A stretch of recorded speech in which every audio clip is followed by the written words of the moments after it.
Bienvenue sur la chaîne YouTube de l'église La Bonne Nouvelle. Nous allons écouter le message que Dieu a mis sur le cœur de Pasteur. Soyez bénis et bonne écoute. Avant le message, je vous invite à fermer les yeux et je vais prier. Seigneur, merci pour ta présence. C'est vrai que tu es avec nous, tu es pour nous. Et dans cette marche de la vie, tu es devant nous, tu es autour de nous, tu combats pour nous. Seigneur, merci pour le message que tu as mis sur mon cœur ce matin pour nous tous. Je prie que tu trouves le chemin de nos cœurs, Seigneur, et que tu fasses ton œuvre dans nos vies. Au nom de Jésus, Amen. Sans tarder, on va prendre ensemble le passage sur lequel est fondé le message de ce matin. Dans Jean chapitre 14, il est écrit à partir du verset 1. « Que votre cœur ne se trouble point. Croyez en Dieu et croyez en moi. Il y a plusieurs demeures dans la maison de mon Père. Si cela n'était pas, je vous l'aurais dit. Je vais vous préparer une place. Et lorsque je m'en serai allé et que je vous aurai préparé une place, je reviendrai et je vous prendrai avec moi, afin que là où je suis, vous y soyez aussi. Vous savez où je vais et vous en savez le chemin. » Thomas lui dit, « Seigneur, nous savons où tu vas. Comment pouvons-nous en savoir le chemin ?» Jésus lui dit, « Je suis le chemin, la vérité et la vie. Nul ne vient au Père que par moi. » Quelle parole rassurante pour chacun de nous ce matin. Que votre cœur ne se trouble point. Croyez en Dieu et croyez en moi, a dit Jésus. Notre cœur peut être troublé par la peur, par l'inquiétude. Je me souviens quand j'étais petit, un soir, j'étais chez un tonton pour être avec un cousin. Et ce soir-là, il pleuvait fort. Et il y a eu le tonnerre. Je me souviens que lorsque le tonnerre a grondé, j'ai eu peur. Peur pour mes parents spécifiquement, qui n'étaient pas là chez mon tonton, avec moi. J'ai regardé mon cousin, tout de suite après que le tonnerre est grondé, et je lui ai dit, j'ai peur que mon papa et ma maman meurent avec le tonnerre. Et il m'a rassuré. Aujourd'hui, j'ai plus peur du tonnerre. Peut-être que vous n'avez pas peur du tonnerre non plus, mais j'ai peur d'autre chose. Je m'inquiète pour certaines choses et sûrement que vous aussi. Jésus connaît nos peurs. Jésus connaît nos inquiétudes. Jésus nous donne ce matin des paroles rassurantes au travers de la parole de Dieu.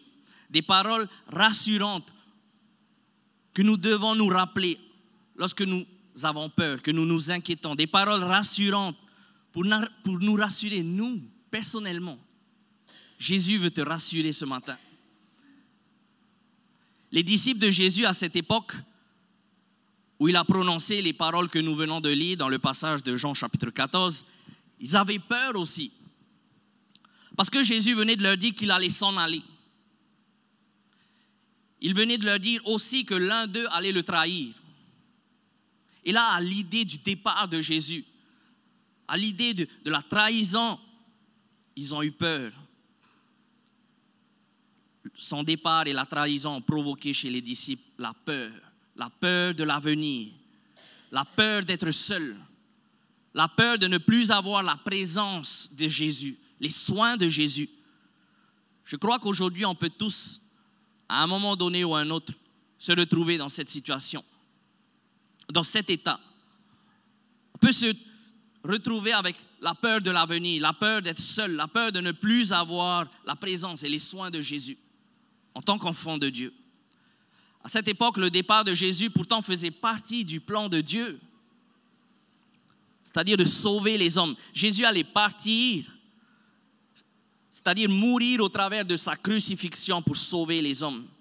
Le plan de Dieu de sauver les hommes était établi depuis très longtemps, bien avant que Jésus ne vienne au monde, bien avant que Jésus rencontre et choisisse ses disciples. C'était le plan de Dieu depuis très longtemps.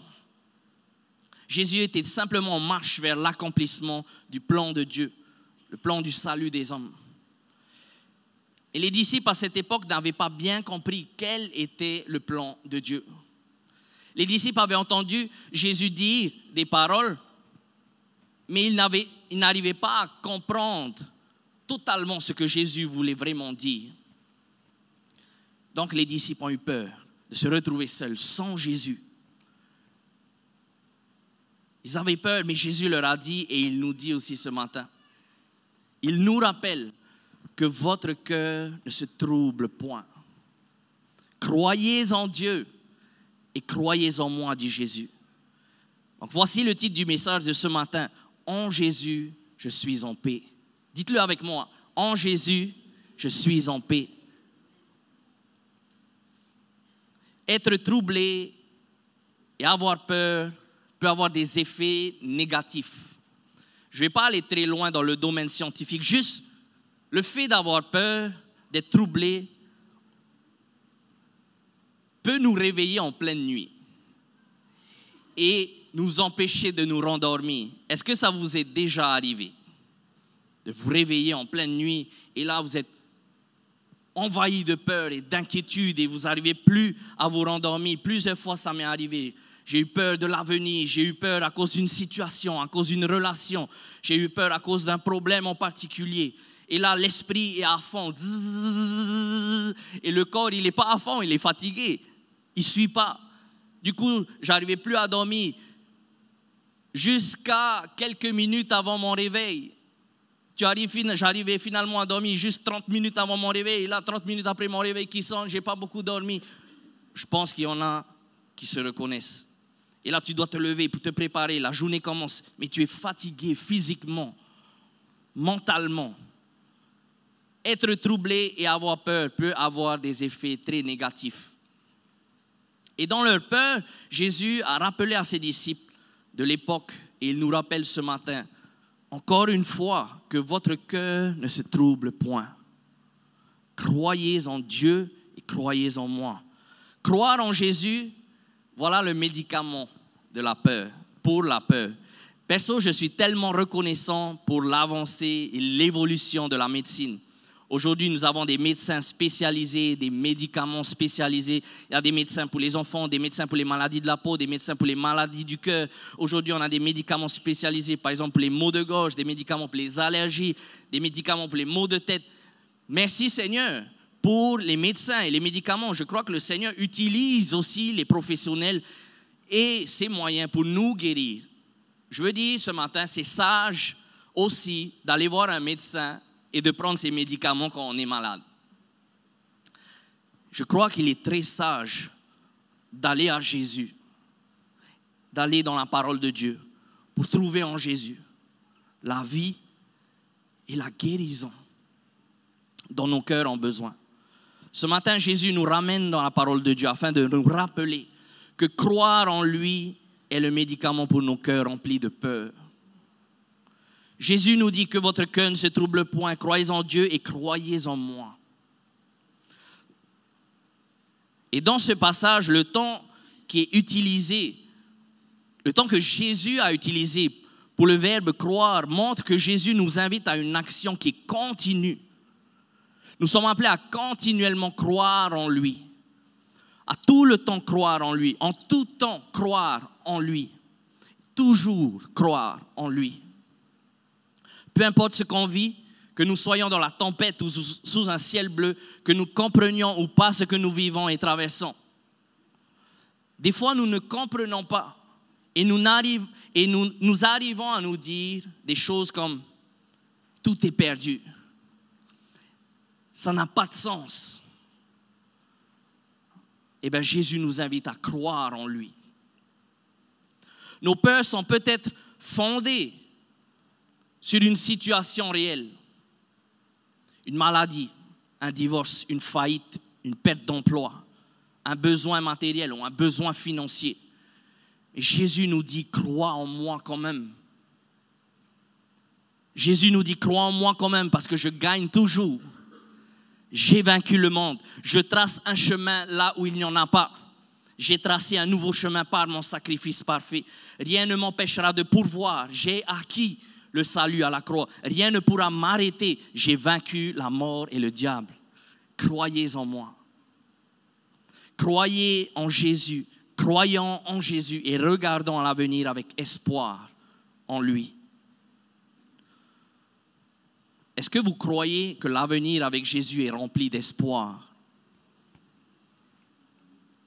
Jésus l'a dit, on lit dans le verset 2, 3 et 4, « Il y a plusieurs demeures dans la maison de mon Père. Si cela n'était pas, je vous l'aurais dit, je vais vous préparer une place. Et lorsque je m'en serai allé et que je vous aurai préparé une place, je reviendrai et je vous prendrai avec moi, afin que là où je suis, vous y soyez aussi. Vous savez où je vais et vous en savez le chemin. » Nous pouvons regarder à l'avenir avec espoir en Jésus. Nos situations difficiles sont réelles, mais ce qui nous attend en Jésus est aussi réel. La maladie est réelle, mais en Jésus, la guérison dans cette vie ou dans la prochaine ou dans les deux est réelle aussi. Un divorce est réel, mais en Jésus, la réconciliation grâce à l'aide et à l'intervention divine est réelle aussi. Une faillite, une perte d'emploi, un besoin matériel ou financier est réel, mais en Jésus, la provision de Dieu, d'une manière ou d'une autre, est réelle aussi. Et c'est vrai que la vie, le monde s'assombrit de plus en plus. Et même si tout devenait sombre dans notre vie aussi, un jour Jésus reviendra. C'est la Bible qui le dit. Et lorsqu'il reviendra, il nous prendra et nous serons avec lui pour toujours. Jésus rendra toutes choses nouvelles. Il n'y aura plus de larmes, il n'y aura plus de douleur. Nous serons libérés du mal, du péché. Je crois que nous oublions vite le retour de Jésus, mes frères et sœurs. Nous vivons comme s'il n'allait jamais revenir. Mais pourtant, la Bible en parle de manière claire. Il reviendra et son retour mettra fin à tout mal. Selon ce que j'ai lu dans la Bible, j'aime imaginer ce moment comme une libération totale des pressions, des inquiétudes, de tout le poids accablant de cette vie sur terre. Après cette libération, j'aime imaginer être rempli d'une paix parfaite, d'une légèreté totale. Tout ça grâce à la présence de Jésus. Mais la vérité, c'est que j'ai déjà accès à sa présence. Nous avons, mes frères et sœurs, déjà accès à sa présence. Pas physique encore, mais par son esprit. En Jésus, nous avons accès à Dieu 24 heures sur 24, 7 jours sur 7. Et dans sa présence, nous avons la liberté, la paix et plus encore. Jean chapitre 14, verset 6, Jésus lui dit, « Je suis le chemin, la vérité et la vie. Nul ne vient au Père que par moi. » Je crois que nous vivons aussi parfois comme si nous n'avions pas accès à Dieu. C'est un immense privilège qu'on a, mes frères et sœurs, d'avoir accès à Dieu par Jésus.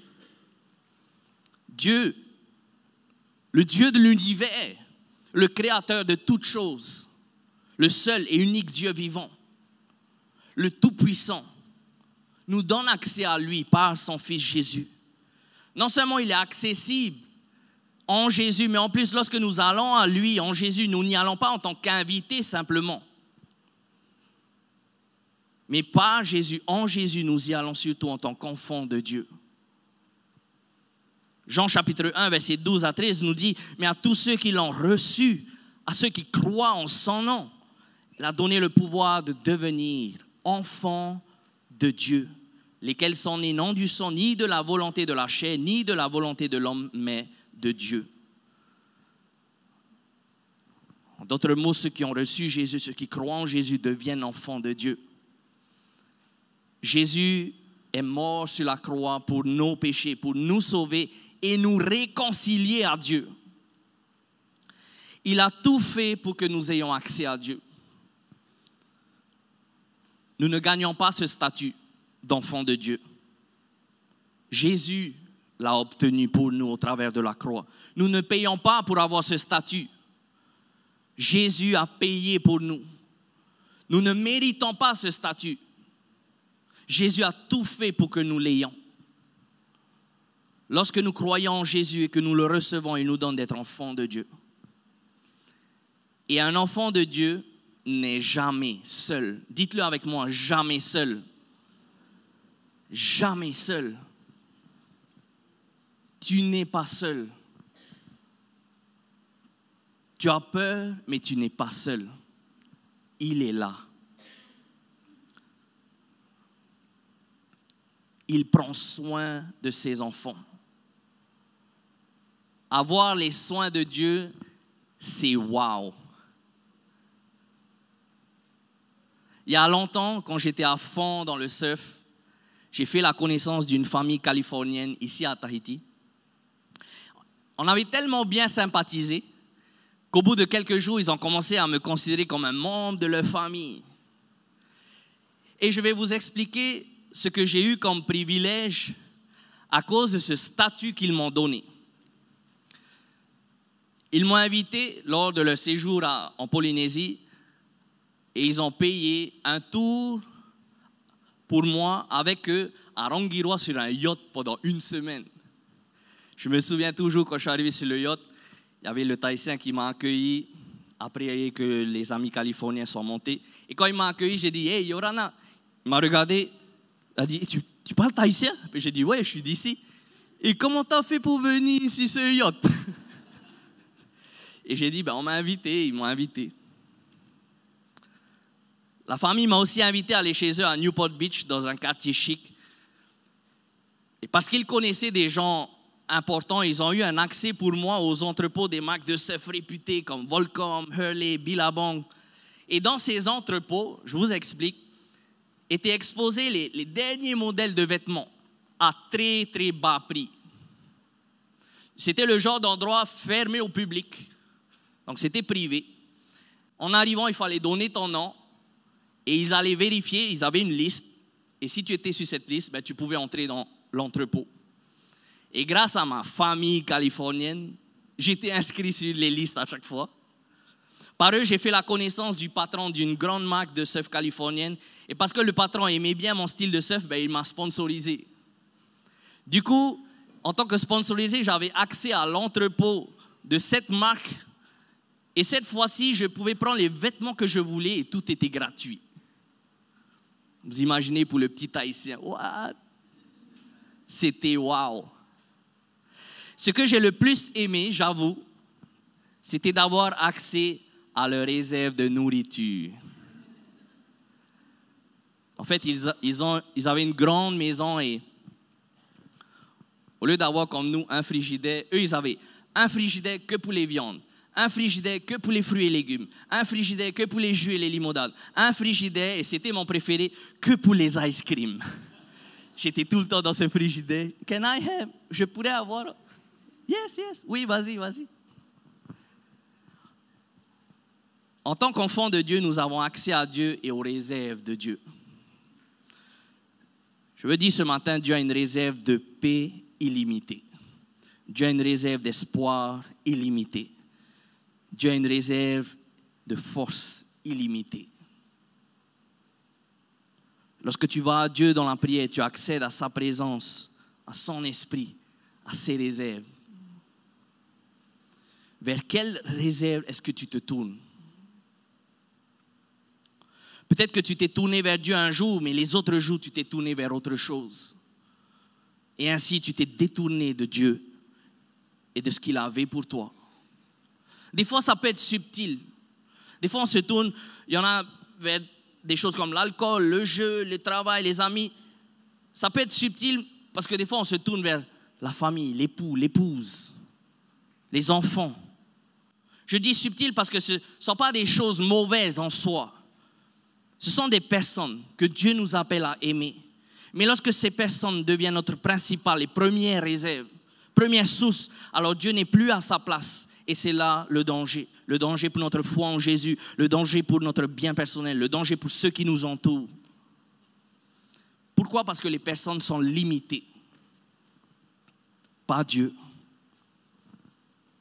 Mettons Dieu en premier et les autres personnes à leur bonne place dans notre vie, dans notre cœur. Et ça ira beaucoup mieux. Mettre Dieu en premier, je crois que c'est aller à lui. En premier, dans tout. Par la prière. C'est-à-dire du temps seul avec lui. Sans distraction. Juste Dieu. C'est fort ces moments seuls avec lui. Jésus nous dit, il nous rappelle, croyez en moi et regardez à moi et regardez à l'avenir avec espoir. Il sait ce qui nous fait peur, ce qui trouble nos cœurs. Voici deux choses qui peuvent troubler nos cœurs, qui vont troubler nos cœurs. Trop d'attention sur nous et pas assez sur Jésus. Trop d'attention sur le présent et pas assez sur l'éternité. Lorsque notre attention est trop sur nous, nous commençons à perdre de vue Jésus. Lorsque notre attention est trop sur le présent, nous commençons à perdre de vue l'éternité. Quand est la dernière fois que tu as donné toute ton attention à Jésus, en pensant à lui, en l'aimant, en méditant sur qui il est? Quand est la dernière fois que tu as donné toute ton attention à l'éternité qui nous attend en Jésus? C'est vital pour notre foi, pour notre marche avec Jésus, d'avoir et de garder notre attention sur lui, sur l'éternité en lui, comme décrit dans la parole de Dieu. Mais je veux dire ceci ce matin. Même si nous sommes troublés, inquiets, parce que notre attention est trop sur nous, sur le présent, et qu'on commence à sombrer, il y a toujours de l'espoir. Il y a toujours de l'espoir. Dites-le à votre voisin, il y a toujours de l'espoir en Jésus.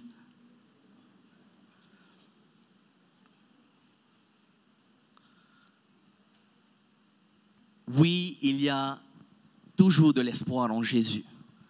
Même lorsqu'on est troublé parce que notre attention est trop sur nous, sur le présent, sur les circonstances présentes. J'aime ce passage dans Matthieu chapitre 14, versets 24 à 32 qui nous montre la présence de Jésus, la puissance de Jésus. Ce dont nous avons besoin lorsque nous avons peur et que nous sommes inquiets. Il est écrit à partir du verset 24, la barque déjà au milieu de la mer était battue par les flots car le vent était contraire. À la 4e veille de la nuit, Jésus alla vers eux, marchant sur la mer. Quand les disciples le virent marcher sur la mer, ils furent troublés et dirent, c'est un fantôme. Et dans le frayeur, ils poussèrent des cris, ah! Jésus leur dit aussitôt, rassurez-vous, c'est moi. N'ayez pas peur.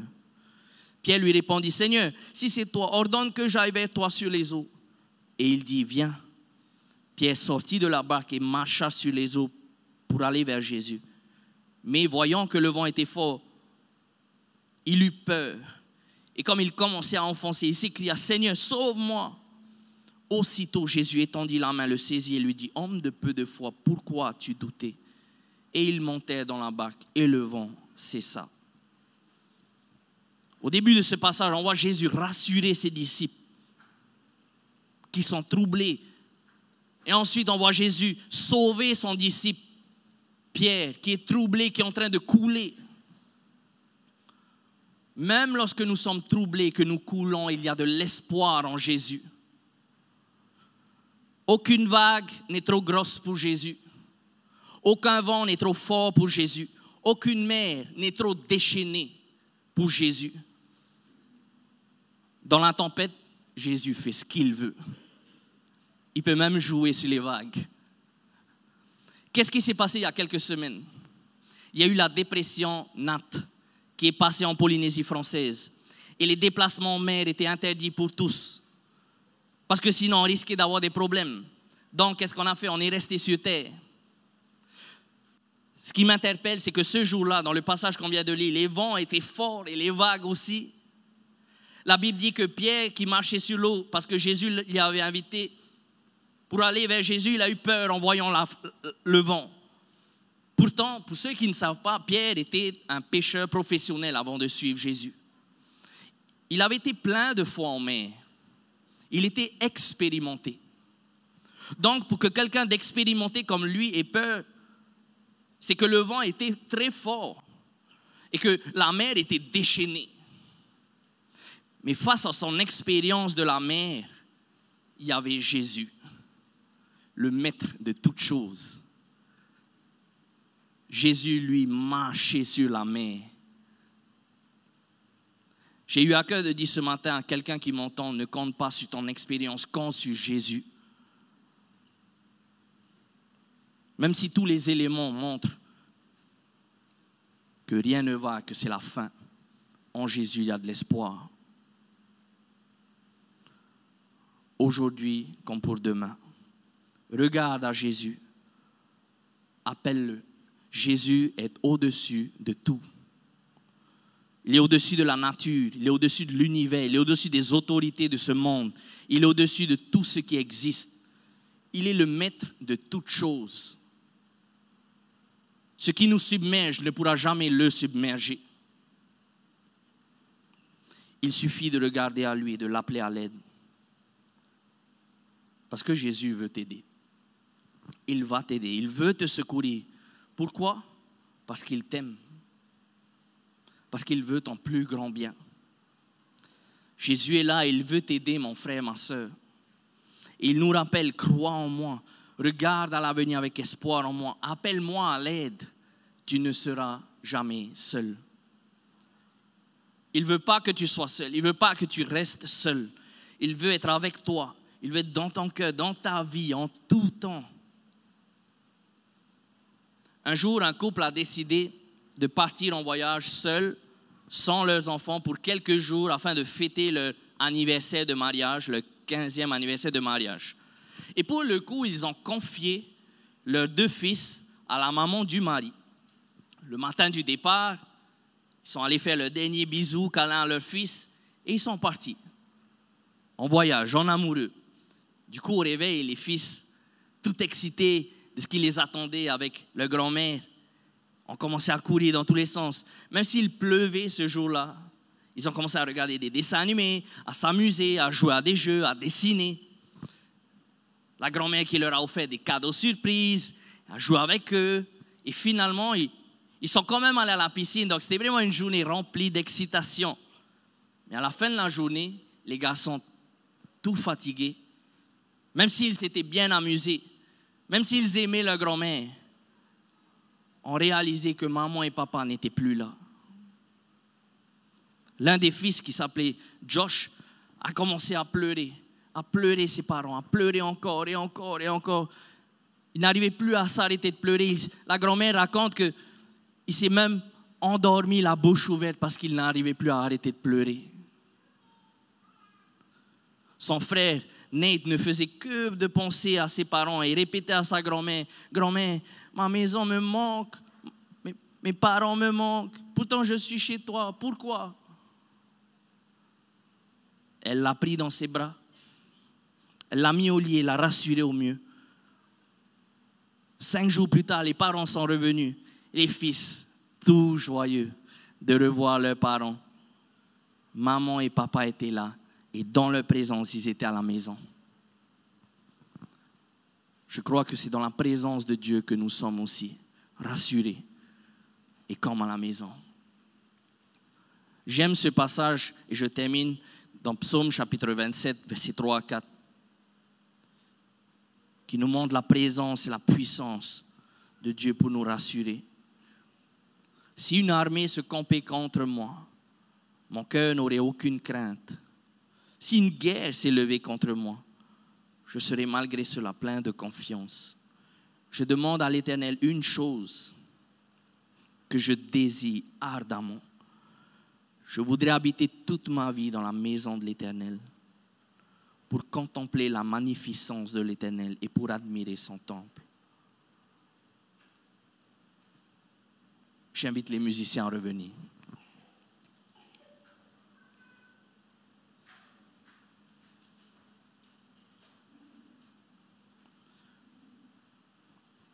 C'est là que nous sommes appelés à vivre, dans la maison de l'Éternel, c'est-à-dire dans la présence de Dieu. Nos cœurs ont besoin de lui. Nos cœurs ont besoin de Jésus. Peut-être qu'en ce moment, tu as peur de quelque chose. Peut-être que tu es inquiet à propos de quelque chose. Peut-être pas. Peut-être que ça arrivera plus tard. Parce que ce monde est sombre et s'assombrira de plus en plus. Peut-être même que tu as peur parce que tu coules. Tu t'enfonces dans une mer en furie. Ou plutôt comme dans une mer en furie. Comme Pierre, Jésus te dit ce matin, crois en moi.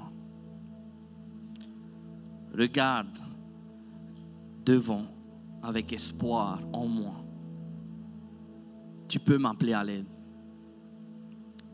Ce message est un appel à mettre toute notre attention sur Jésus et à vivre avec notre attention sur Jésus. Ce message est aussi un appel à mettre Jésus à la première place dans nos vies, dans nos cœurs. Par la foi, recevons ces appels et agissons en fonction de notre situation. Je demande à tout le monde de fermer les yeux. Pour d'autres, Jésus vous appelle par ces paroles qu'on a lues, qui dit « Je suis le chemin, la vérité et la vie. Nul ne vient au Père que par moi. » En Jésus seul, tu pourras aller au Père, à Dieu. En Jésus seul, tu peux être sauvé de tes péchés, comme nous. En fait, la Bible dit que nous sommes tous pécheurs et que nous avons tous besoin d'un sauveur en la seule personne de Jésus-Christ. Celui qui a donné sa vie sur la croix pour nos péchés, pour nous sauver et nous réconcilier à Dieu. Si tu crois en Jésus, si tu veux l'accepter ce matin, dans ta vie, dans ton cœur, si tu veux le recevoir comme ton sauveur et ton Seigneur, alors je t'invite avec toute l'Église à prier maintenant après moi de tout ton cœur et avec foi. Seigneur Dieu, je reconnais que je suis un pécheur. Je te demande pardon pour mes péchés. Je crois que Jésus est le seul sauveur du monde. Et je le reçois par la foi aujourd'hui. Dans ma vie, comme mon Seigneur et mon Sauveur. Je crois qu'il est ressuscité et qu'il est vivant. Aide-moi à le connaître, à le suivre et à le servir toute ma vie. Au nom de Jésus, je prie. Amen. Si tu as prié cette prière pour la première fois, nous te souhaitons la bienvenue dans la famille de Dieu. Ce n'est pas cette prière avec ces mots exacts qui sauvent, mais la Bible dit, si tu crois dans ton cœur, si tu le confesses de ta bouche, tu seras sauvé. Tu as commencé une nouvelle vie en Jésus. Et nous t'encourageons à grandir dans cette nouvelle vie, en priant, en lisant la Bible, en venant régulièrement aux réunions d'église. Et nous t'encourageons à te faire baptiser. Soyez bénis. Merci d'avoir suivi le message. Nous vous invitons à nous rejoindre en présentiel. Pour plus d'informations, je vous invite à cliquer sur le lien mis en descriptif de cette vidéo. N'hésitez pas à mettre un like et à vous abonner. À bientôt à l'Église La Bonne Nouvelle.